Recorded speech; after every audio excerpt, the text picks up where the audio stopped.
Ustaz. Terus dan, dan apa yang harus dilakukan para akhwat saat Pak Ustaz sehingga tidak menjadi korban seperti webinar ini Ustaz. Siap. Dan apa nasihat bagi akhwat Ustaz yang telah menjadi korbannya, karena hidup sebagai seorang janda bukan hal yang mudah Ustaz, apalagi merasa jadi korban penipuan cinta pernikahan seperti ini Ustaz. Yes. Nah, barakallahu fiik. Hi jemaah. Kalau diapakan ya dikasih nasihat. Kemudian kalau bisa dihukum ya dihukum. Anda nggak mau bicarakan dinarnya. Orang-orang seperti ini muncul. Mungkin ini bukan orang pertama. Mungkin ada akhwat-akhwat lain yang juga pernah dimakan oleh ikhwan-ikhwan yang mengaku baik seperti dia. Sebagaimana ada ikhwan-ikhwan yang ditipu oleh akhwat-akhwat yang juga sama. Nikah ini cuma dia cari fulus. Kalau banyak ada beberapa akhwat yang menipu ikhwan hanya sekedar untuk mencari uangnya. Taib. Sebenarnya Ana lihat kesalahannya itu dalam proses ta'aruf.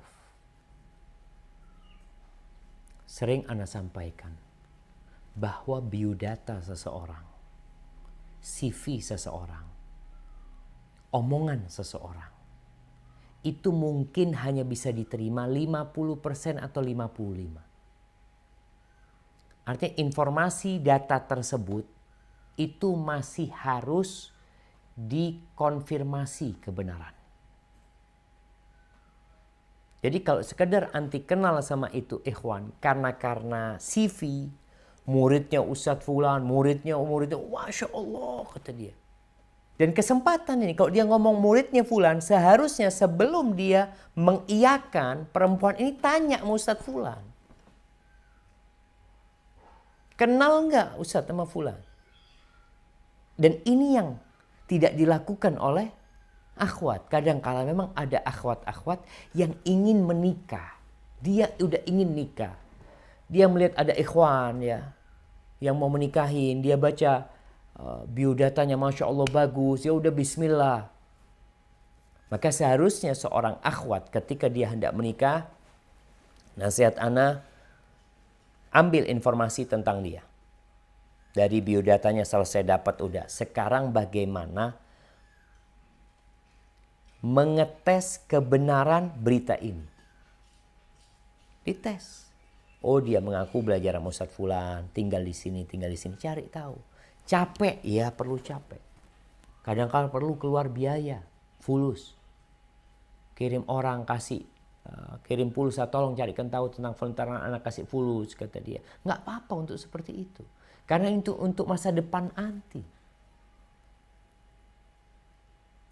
Jangan sampai terjadi 3 jam sebelum menikah. Subhanallah. Ada akhwat yang WA ana. Itu 2 atau 3 jam. Insya Allah dia ngomong 1 jam lagi ana akan menikah.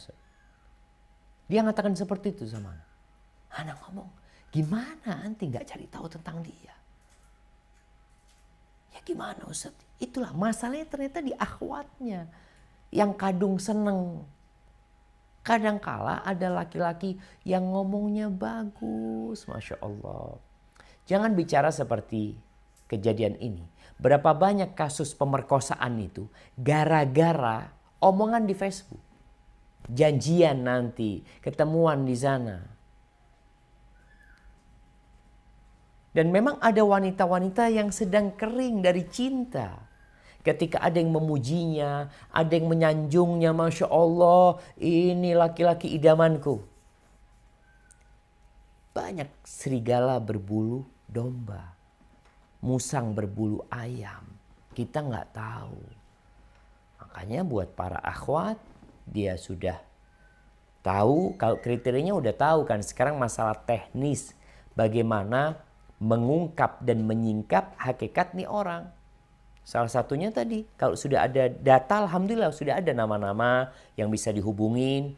Oh dia belajar sama Ustadz Fulan. Oh dia mengaku ini, itu. Boleh tanya. Kalau nggak datanya ternyata dia nggak jelas, ya sudah. Kalau yang nggak jelas gimana anti mau cross check. Tapi kalau Anda lihat dari postingan dia Ustaz, Masya Allah Ustaz, semuanya tentang dakwah. Nah, orang itu kadangkala untuk mendapatkan sesuatu yang merah, dia harus pakai baju merah. Kalau mau dia dapat yang putih, dia pakai baju putih. Maka nasihat Ana buat para akhwat untuk tidak terburu-buru. Karena kalau Ana senang banget sama dia Ustaz, soalnya dia ngomong Ana nggak mau pacaran, langsung aja, langsung gimana? Ente siapa gitu mau langsung-langsungan? Malah kalau yang mau langsung itu, nanti harus lebih menunda, tunggu dulu. Ana belum kenal sama antum. Oh ini data Ana seperti itu. Iya, Ana terima datanya. Ana akan cari tahu kebenarannya.